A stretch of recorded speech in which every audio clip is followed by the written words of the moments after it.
Subscribe to my channel by pressing red button and click on the bell icon for notification of latest updates.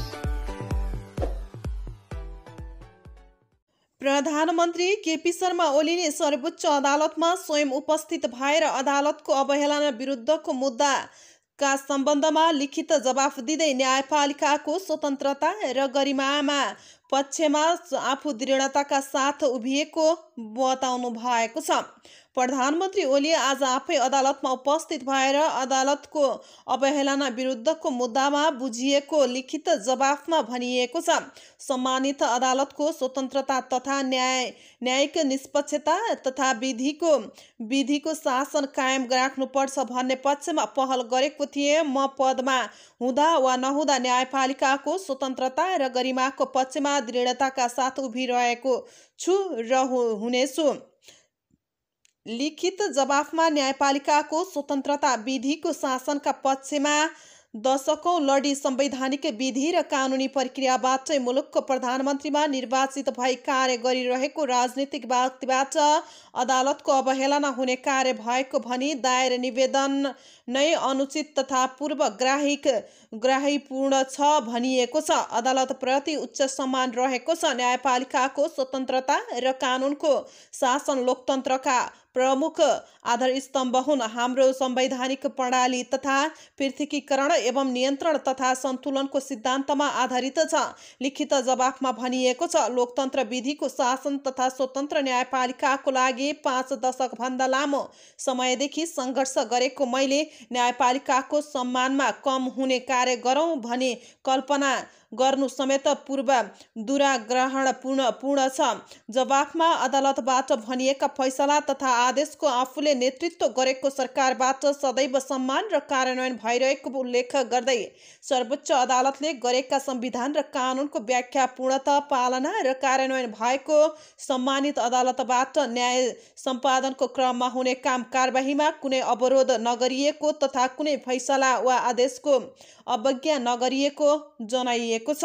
लिखित जवाफमा पहिलो संविधान सभाको कार्यकालमा आफू संविधान सभाको सदस्य नभए पनि संविधान सभामा गठित संविधान र कानुनको व्यवस्था सम्बन्धी तत्कालीन न्यायिक समितिबाट अदालत तथा न्यायपालिकाको स्वतन्त्रताको हनन हुने गरी बहुमतका नाममा हुन गएको निर्णयप्रति आफ्नो तहबाट सशक्त विरोध नगरेको उल्लेख गरेका छन्।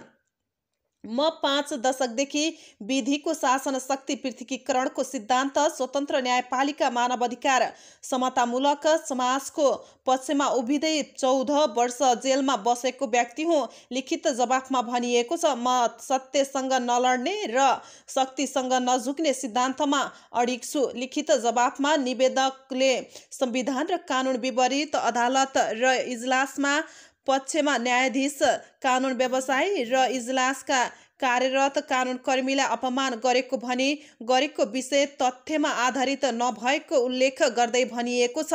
मैले राजनैतिक कार्यक्रममा आफ्ना विचार व्यक्त गर्दा सम्मानित अदालत, सम्माननीय प्रधान न्यायाधीश, माननीय न्यायाधीशहरू तथा अदालतमा न्याय सम्पादनको लागि कार्यरत कर्मचारी एवं कानुन व्यवसायी प्रति कुनै लालछना लगाएको छैन। राष्ट्रपतिबाट गत पुस 5 गते प्रतिनिधि सभा विघटन भई आगामी वैशाख 17 र 27 मा आम निर्वाचन हुने गरी मिति तोकिसकेको अवस्थामा प्रतिनिधि सभाको विघटन विरुद्ध अदालतमा 13 रिट निवेदन दायर भएका 10 निवेदनमा आफूलाई प्रत्यर्थी कायम गरिएको उल्लेख गर्दै लिखित जवाफमा भनिएको छ, यस सम्बन्धमा मेरा नाममा म्याद तालमेल भई मैले आफूले भर्नुपर्ने बेहोरा लिखित जवाफमा भनिसकेको छु। अदालतमा आफूले पेश गरेको लिखित जवाफमा उल्लेख भएका विषयका सम्बन्धमा सार्वजनिक रूपमा जानकारी गराउने र त्यसका पक्षमा विचार अभिव्यक्ति दिनु स्वाभाविक भएको र आफूले अदालतबाट हुने न्याय सम्पादनका कार्यलाई असर गर्ने गरी कुनै कुनै कार्य नगरेको स्पष्ट पारिएको छ। अदालतबाट हुने कार्यमा विषयमा अन्य केही व्यक्तिहरूले सार्वजनिक रूपमा अभिव्यक्ति दिए जस्तो यस्तो हुनु पर्छ, नभए आन्दोलन गर्छु, कसैलाई कारबाही गर्छु जस्ता दबावमूलक र निन्दनीय शब्द प्रयोग गरेको छैन। स्वतन्त्र न्यायपालिका प्रतिको विश्वासले मलाई त्यसो गर्न दिँदैन जवाफमा भनिएको छ। नेपालको संविधानको धारा 128 को उपधारा 4 बमोजिम न्याय सम्पादनमा अवरोध गरेमा वा आदेश वा फैसलाको अवज्ञा गरेमा मात्र अदालतको अवहेलना कारबाही हुने हो, लिखित जवाफमा भनिएको छ। निवेदन दाबीमा मबाट न्याय सम्पादनमा अवरोध गरेको वा अदालतको आदेशको अवज्ञा गरेको भन्ने उल्लेख सम्म छैन। मैले माघ 9 मा नेपाल कम्युनिस्ट पार्टी नेकपाको कार्यकर्ता भेलामा सर्वोच्च अदालतमा मैले पेश गरेको लिखित जवाब सम्बन्धमा आफ्नो भनाइ राखेको हुँ र त्यसमा बोलिएका केही शब्द तथा वाक्य उल्लेख गरी पूरा शब्द तथा वाक्यलाई नहेरी मुद्दा चलाउन पाइन्छ कि भनी मनपरी ढङ्गले बीचबाट शब्द निकाली फुल बुट्टा भरी प्रस्तुत निवेदन गरेको देखिन्छ। तसर्थ निवेदन दाबी नै दूषित छ।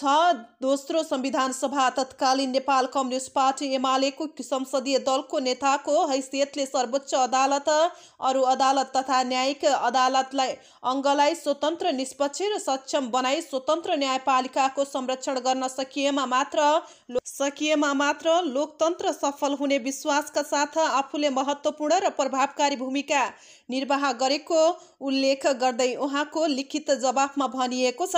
अदालतको अवहेलना गर्ने, अवहेलना जन्य अभिव्यक्ति दिने कुनै कार्य मबाट भएको छैन र हुने छैन भन्ने सम्बन्धमा सम्मानित अदालत समक्ष स्पष्ट पार्न चाहन्छु। तथ्यहीन र केवल चर्चामा आउने उद्देश्यले दायर गरिने निवेदनले देशको कार्यकारी प्रमुखको समय खेर जाने मात्र नभई अदालतको अमूल्य समय समेत खेर जाने र नागरिकका अधिकारसँग जोडिएका अन्य मुद्दामा खर्चिनु पर्ने अदालतले को समय र स्रोत यस्ता मुद्दामा खर्च हुँदा जाँदा न्याय सम्पादनमा प्रतिकूल प्रभाव पार्ने पनि जवाफमा उल्लेख गरिएको छ। मलाई विपक्षी बनाई दायर भएका मुद्दामा लिखित जवाफ प्रस्तुतकर्ताले मैले मुद्दा जित्छु, मैले मुद्दा जिते, आधार यस्ता छन् भन्न नपाउने हुँदैन। यो स्वाभाविक मानिन्छ। मुद्दामा बहस गर्ने विद्वान कानुन व्यवसायबाट समेत सोही आत्मविश्वासका साथ बहस हुने हो। त्यसैले कुनै मुद्दाको पक्षले मुद्दाको सम्बन्धमा व्यक्त गरेको कुरालाई अदालतको अवहेलनाको विषय बनाउन मिल्दैन।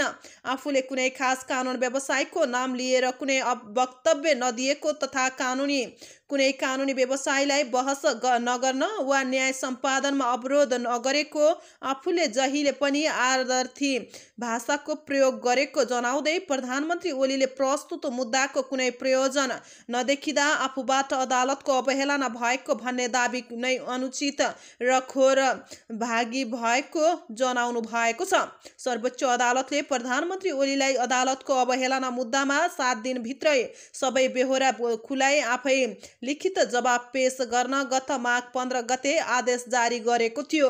न्यायाधीश डा मनोज शर्माको एकल इजलासले जारी गरेको आदेशमा म्याद थप प्राप्त भएका मितिलेको बाटोको म्याद बाहेक 7 दिनभित्र सबै बेहोरा खुलाई आफै लिखित जवाब पेश गर्नुहोला भनिएको थियो। वरिष्ठ अधिवक्ता डाक्टर कुमार शर्मा आचार्य र अधिवक्ता कृष्ण कञ्चन नेउपानेले सर्वोच्च अदालतको संवैधानिक इजलासमा प्रतिनिधि सभा विघटन सम्बन्धी विचाराधीन मुद्दामा अभिव्यक्ति दिएर न्याय सम्पादनमा अवरोध गरेको उल्लेख गर्दै अदालतको अवहेलना मुद्दा दायर गरेका थिए। सोही प्रकृतिको अदालतको अवहेलनामा 4 पूर्व न्यायाधीश मीनबहादुर रायमाझी, अनुपराज शर्मा, कल्याण श्रेष्ठ र सुशीला कार्कीले लिखित जवाब पेश गरेका छन्।